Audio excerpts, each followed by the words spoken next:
Hello, my name is Wesley Harton. I'm a marathon runner here at Ohio University. I ran a 62-mile race this past January in 13 hours. But today I want to talk about you and running your first marathon. A marathon is 26.2 miles of unrelenting challenges, constant up and downs, and things change in an instant. What up? So I'm absolutely trashed, super destroyed. My legs are gone. So, how should you prepare for this? First, find the marathon that interests you. Once you have established where your race is, the next part is finding a training program that suits you. I personally recommend the Hal Higdon Intermediate 2 training program. This is the marathon program that I used for my first marathon, and I recommend it to all of my friends that have run their first marathons as well.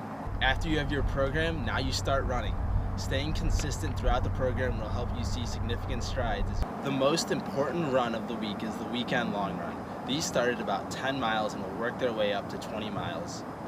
So, on race day, trust your training. You've put in all the work.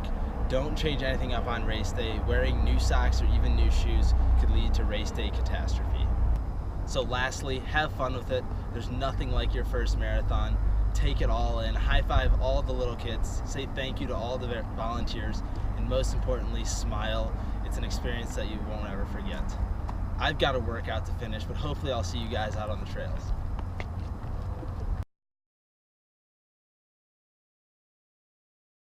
I've felt unmotivated a few times in my training programs. For me, I try to keep it fun and not as work seeming. So for example, when I have to start changing my diet super specifically during races, it just makes it less fun in the process. So for me, I'll eat a cupcake after a run, and that just makes it more fun for me and more rewarding. So trust the training program. Once you commit yourself fully to the program, you will get through it and you will run your first marathon. The hardest step is the first step, so once you get past that one, you're basically in the clear. But running doesn't take up that much time in the day. It's only in 80 minutes every single day, and the weekends I go a little longer. So realistically, it's only a few hours out of the week, but it's definitely a priority for me to continue running. Changing from high school to college was a big jump for me.